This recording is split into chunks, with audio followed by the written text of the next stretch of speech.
Yeah.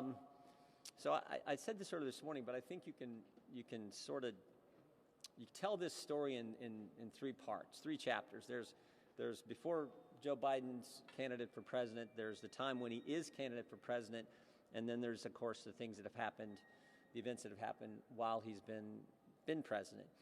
And I think today we're largely going to focus on that pre-candidate time. I call that the money, the business, the brand. That'll be the focus, I think, of today's questioning, specifically relative to James Biden's involvement with CEFC, AmeriCorps. There was a big story about that. So we're going to look at all that information, I think, today. I think it's interesting, some of the facts we've already picked up from Mr. Walker, Mr. Bobulinski, specifically regarding the Chinese energy company CEFC.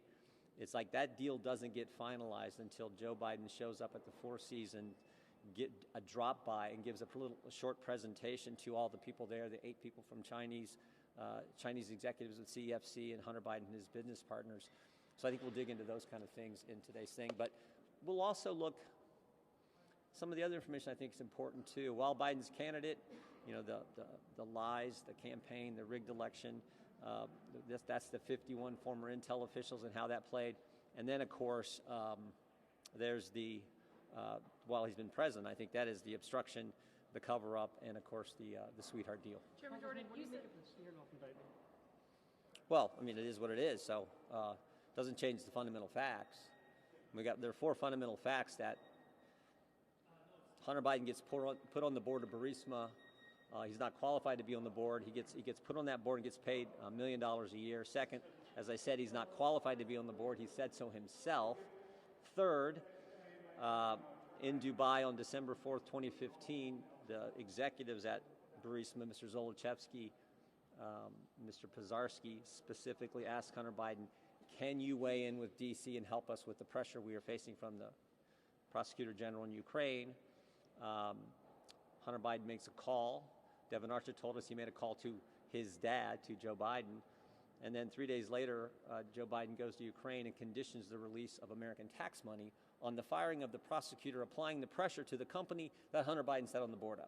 Those facts, they don't change regardless of what this confidential human source has said. You said that this informant now charged with some of the most corroborating evidence. You said that in an interview last month. Yeah, it did corroborate what I just said there, but it doesn't change the facts. But those allegations from the FD 1023 are now found to all be lies. So how does that impact the investigation? I think you should ask the FBI why they were so reluctant. They told us if we don't, when we wanted to see the 1023, they said this could jeopardize national security, the safety of this confidential human source. You can't know his name. They didn't want to show it to us.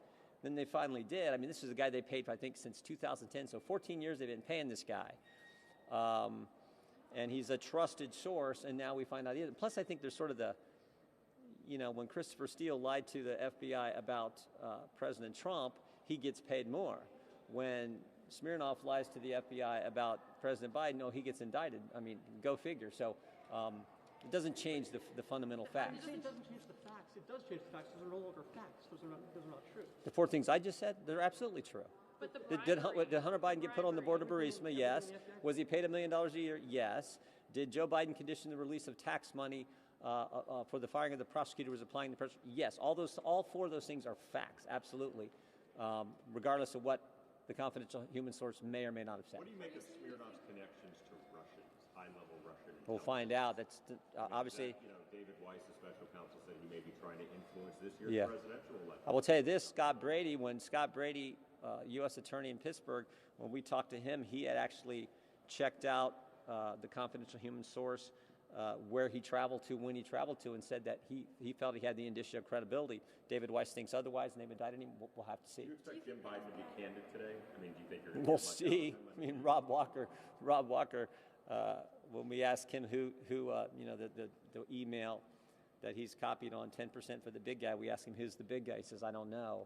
So he wasn't too candid. I mean, I think everyone knows who the big guy is, so we'll see what Jim Biden's like. Do you think the FBI acted corruptly, or DOJ acted corruptly in bringing charges against Smirnoff? Do you think they did that? No, I'm not saying that at all. I'm just saying that I'm just saying it doesn't change the underlying facts. And the FBI, I mean, Chris Wray didn't want to let us have the form because he said this guy was such a valued source. someone needs to ask the FBI, really? This is your valued source? If he's now some spy, I mean, holy cow. So it doesn't change our facts. Do you think Ray was dishonest in the way he I have no idea. But, go figure. He told us one thing and now it's something else. I got to go up to that. Thank you.